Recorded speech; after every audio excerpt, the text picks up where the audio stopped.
All right, guys, so we are into the comp structure and we can follow along basically down here. So we have the lower part of the script with the instructions. Pretty simple, just follow along with the videos and build the key step by step and study the script above as necessary. So I've broken this down into a 4-step process and we're going to go through them and build it down here in this video. And I'll keep the script down there because it might end up being slightly different than what I did up here, but the process is exactly the same. So if we look at step 4, that will be the final kind of output. And you can go through, and I've labeled some extra stuff there. We're going to talk about all of these things independently, but that information is here, and you can go through, and you can also step through these and see how I built it up over time to get the key. So we're going to start basically at step 0, which is our starting point with any key, and that's to test different key methods and find good alphas. So I'm going to copy our source footage down here, and I'll start basically building out this key. So I'm going to put a dot node, I'm going to copy another dot node, so you guys can follow along and do this so you understand the process. And hopefully you'll be able to do this without following video afterwards. So I'm going to go here and take a look at this footage here. And the first one I'm going to do is an IBK to try to see if I can get some of the edge detail into a key. So I'm going to do this a little bit faster because I've already explained how these tools work. But you'll see me actually using them, and you'll see me going through the process of doing a key rather than just explaining a tool. So I'm going to set this to 1, and again, I'm going to do it a little bit faster, and hopefully if you need to rewind or replay, you can do that. So I'm going to go here and start to play around with the lights to push our black edge, and that's how the IBK color works. So I'm going to go, and one thing I already forgot to do is put a denoise. So I'm going to put a denoise here on this left kind of stream. And I'll also put another stream here where we'll do our despill later on, as I explained in the keying diagram. And just to keep this neat, I'm going to label everything as well. So we'll just keep it real nice and clean and put a backdrop. And I'll just say denoise, and I'll say key 1. Actually, I'll just put some on these dots as well. So double click the dot and say building alpha. So you guys can see that I'm building an alpha in this direction here. And I'll just paste another one. So we know exactly what's kind of going on here. So key 1, going back to our IBK color, I'm going to set this little properties to 1 so I can just control one node at a time. Otherwise it gets a little bit cluttered on the side of the screen here. And I will play around with this and try to get this as close to the edge as I can without breaking into this sort of dot effect. I need to go back and adjust my denoise because I didn't actually set it up yet. So I'm going to go here, hit Q, take the analysis tool and basically put it over this area and maybe just increase the denoise amount. We can try switching the noise model between modulated and constant to see if we can get a better result. So it seems that constant's giving us a better result. You got to be careful, again, making sure that it doesn't kill too much detail. So if we hover over that, you say this will affect the denoising in dark regions for film and bright regions for digital footage. Use modulated for most footage. Try constant if the film noise in the dark regions is small. I'm using modulated by default here, but it's still leaving quite a bit of noise, and this is not doing the best job. So for whatever reason, constant seems to be working pretty well here. So I'm going to leave it and switch it to that, and I can play around with the denoise amount. But this will be good enough. We're still maintaining good edge detail. And you see I didn't really have to adjust most of this other stuff, and most often you don't have to, or you'll be using a better denoiser if you're in a studio, but that's just the default denoise there. And good enough for now, so we'll go on and keep moving. And I'll just push this back a little bit. I think that's pretty good. It's capturing most of our edges before kind of breaking into this whole area. And so I'm going to put so I set size 1 patch black. I'll set it to 1. So we'll start to do that little erosion effect, like we said. You can see that it's not going to work in this area very well because we have some things that are not that pure green here. So we'll have to use another key for that area, or we'll need to adjust this manually with that trick I taught you guys earlier. But first, we're going to worry about the rest of the keys. So I'm going to set that to 1. I'm going to go straight for the IBK stack. So that's usually what I'm going to go for, just to see if I can get some good detail. So you see I'm doubling this patch black on each new node here.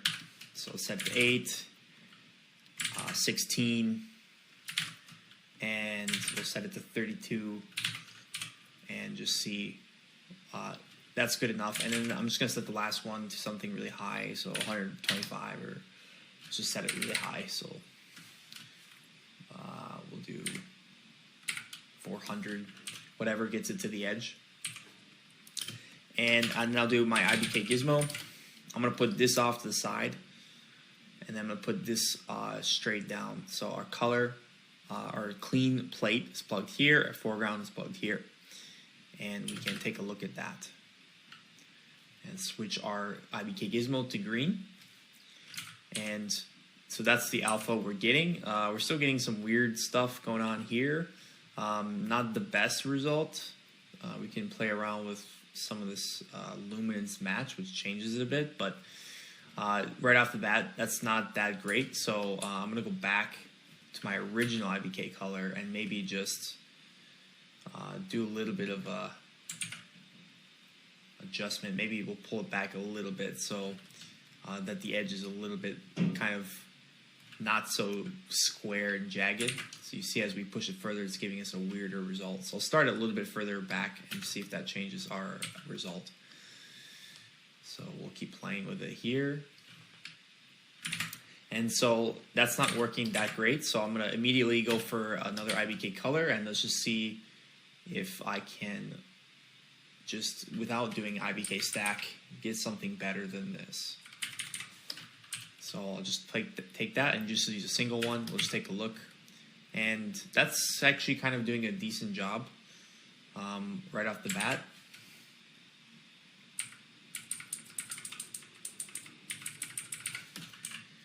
We're still getting a little bit of noise in these areas. And if I hit play, you can see there's quite a bit of noise in there. So that might be something to do with our denoiser. So I'm going to go back to the denoise and just see if I can switch this to modulated just to see how this looks. And if we can just kind of clean this up a little bit. You see when we switch it to constant, it's kind of changing the result quite a bit. I would rather have this small noisy result than maybe the big blotchy kind of noise. So one thing we can do is maybe we can play around with the low gain, and we can play around with these are affecting the noise in different sizes. So if I target different sizes, we can kind of clean up a little bit of it. So I've actually switched it back to modulated, and I've kind of just cranked up the high frequency, and that seems to have given us a little bit better of a denoise. So again, that's kind of the area I'll tweak sometimes with the denoise, is these frequencies. And that should be good enough probably for our key. So that's given us a better result immediately. So I've went back, and apparently this constant thing not doing the greatest for our alpha. So I switched it back, and we can just compare the two here.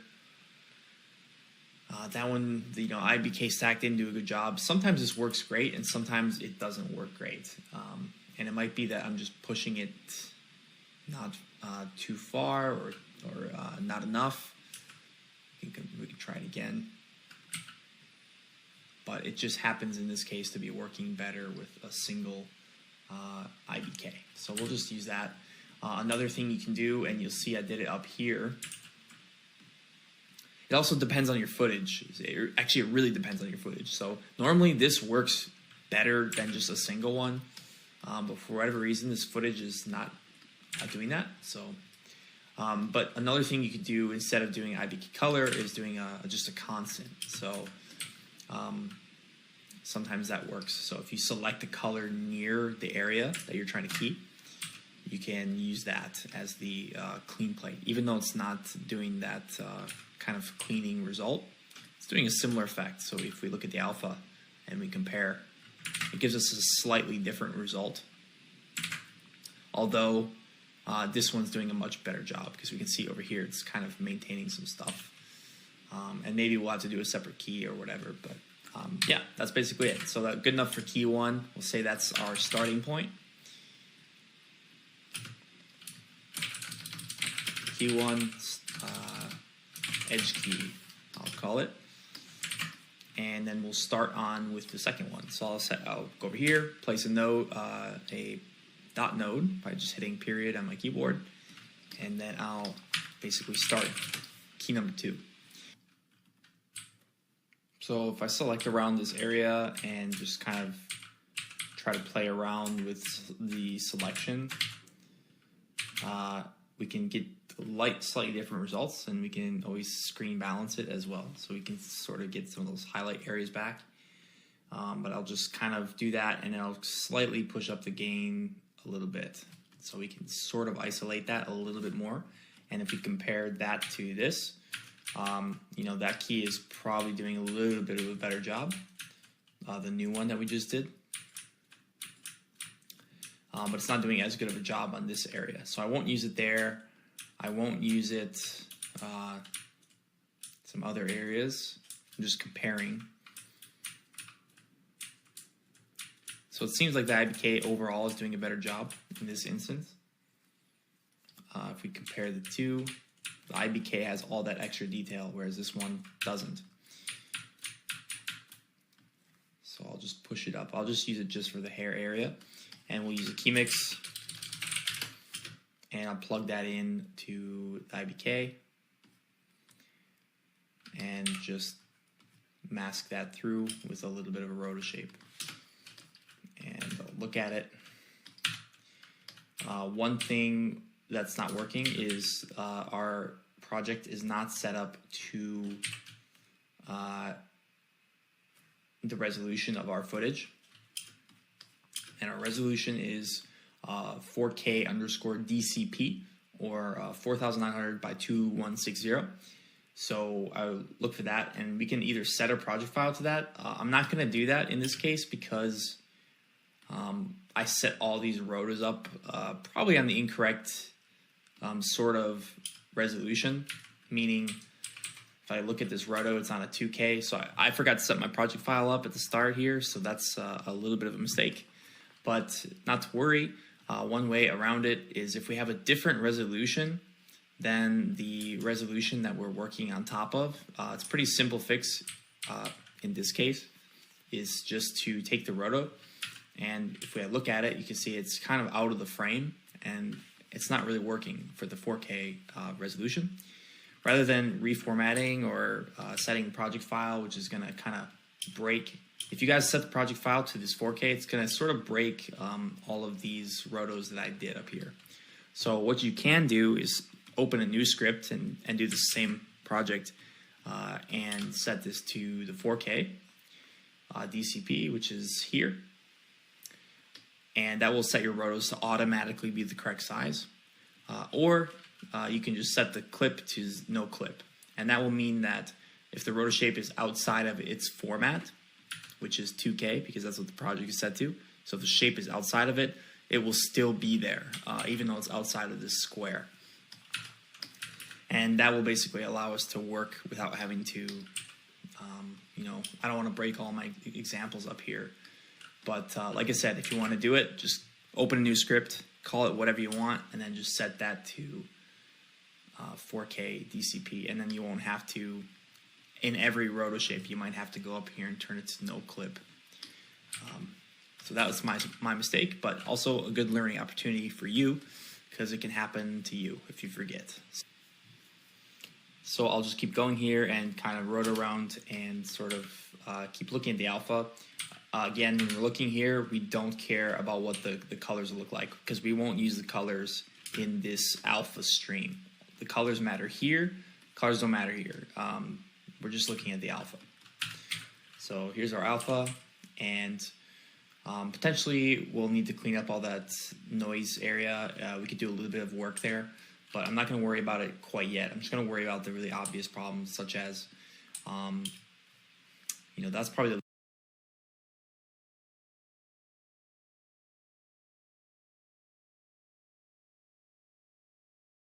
least problem. The biggest problems are like this area where it's semi-transparent. You can see it looks gray. It's not pure white. And some areas that have like really big holes. So we'll take care of those stuff first. So let's do a core key to solve most of that. So if I gamma down, we can see all kinds of holes. So again, to make a core key, pretty simple.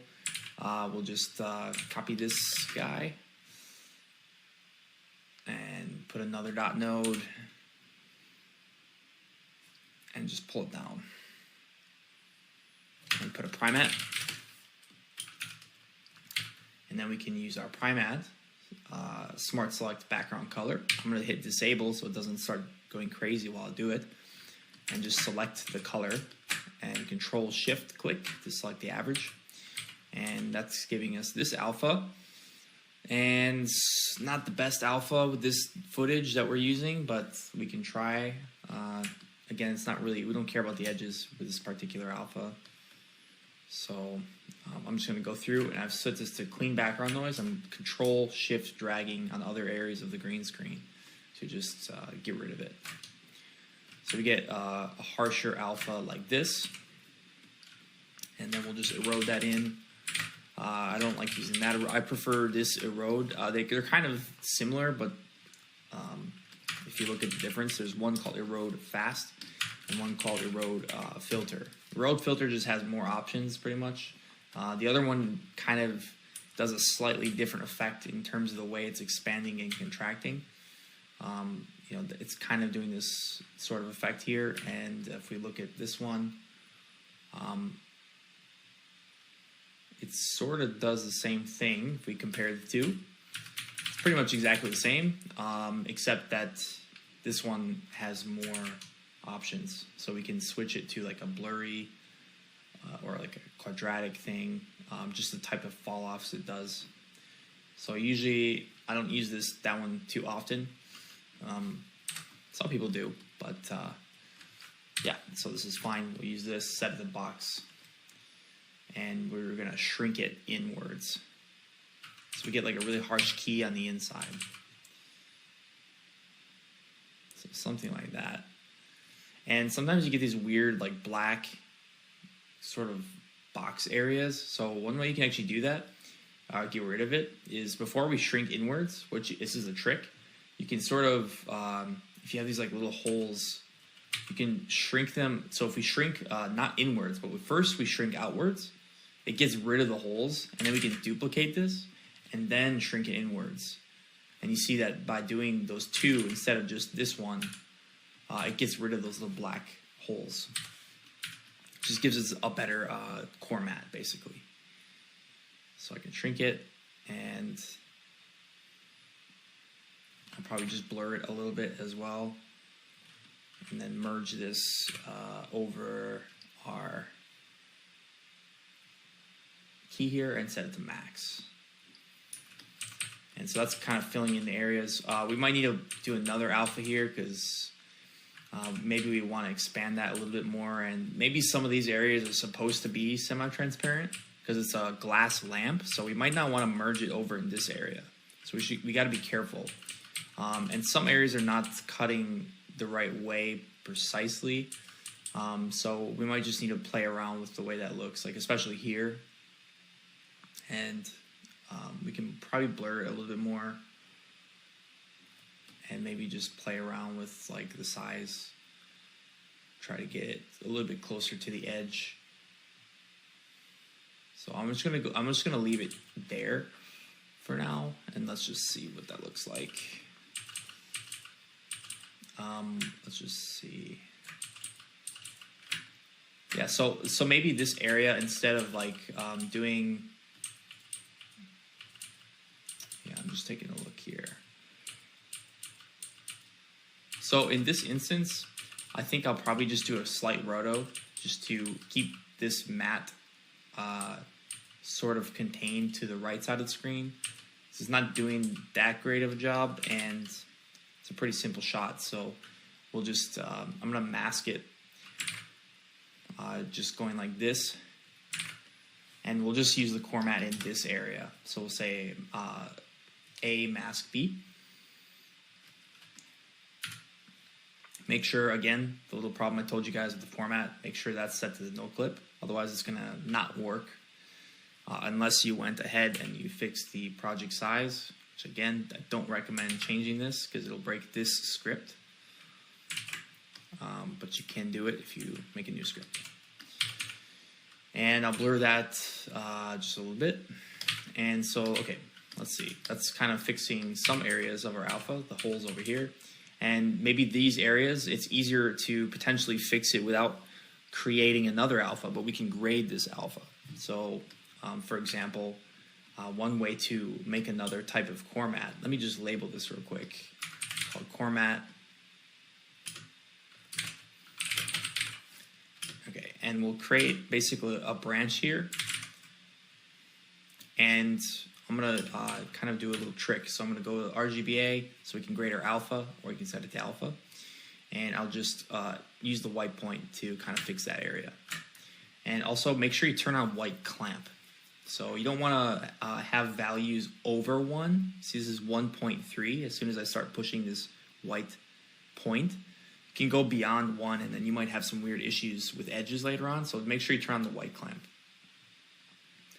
So once that hits 1, it's gonna fix that whole problem. And basically, I'm just gonna, let's just see. Maybe we could slightly, we wanna only have that effect, not on these edges, but only towards the center. So what I could do here is, I could kind of, it's kind of creating a core matte in a different way. Instead of using another keyer, we're just grading the matte that we already have. So what I'm gonna do is I'm gonna create 2 little branches here. One that's doing the color correction that we like, which is filling the holes. And then I'm gonna make another one that creates a separate alpha in where to control where to apply this color correction. So we go here and just crunch the blacks like crazy. Shove it up a little bit, and see, we're getting something similar to what that Primatte was doing. We'll just erode that in with the filter erode.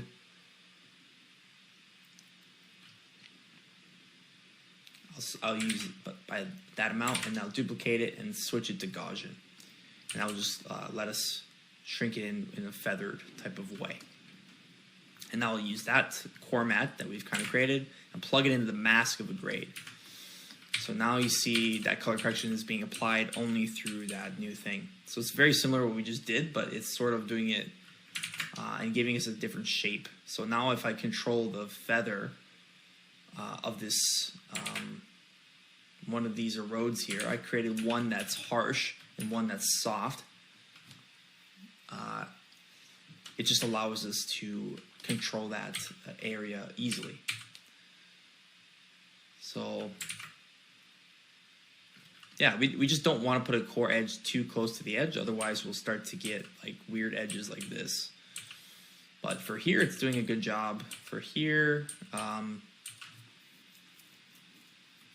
we might need to treat it differently if we want a really good alpha. But you know what? I'll just go here and mask this whole effect to this kind of radar dish over here. So that's going to fix this area and make sure that it's not see-through. I'll say clip to none, no clip. Okay, so now we have that color correction that fixes that area, and I'll put that in the main alpha stream here, and I'll label this little setup as core matte fix, because it just gives us, it's just fixing the problem that our core matte wasn't giving us a correct shape for.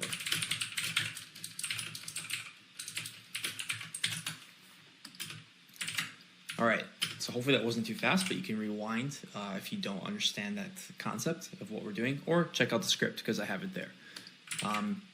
So that's working pretty well. If we gamma down, there's some still areas that are a little bit semi-transparent, so maybe I'll take that rotor shape I just created and make sure I put it up there as well, just so that we get a little bit more solid up there. And we could use a holdout mat for that. I don't think the camera's moving on this shot. If I take a look,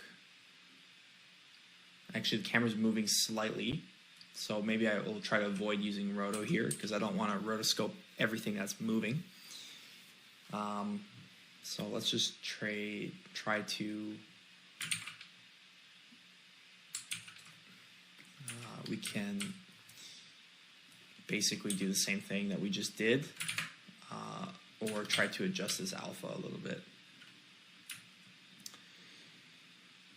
It would be easier to fix the alpha here. So if I fix this mat that I created and make it more solid, it'll basically fill that area a little bit better. If I take a look here, all right, and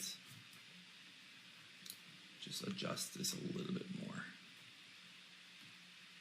So, okay, so basically I've just taken this node, adjusted the white point a little bit more, just so it fills this in a little bit.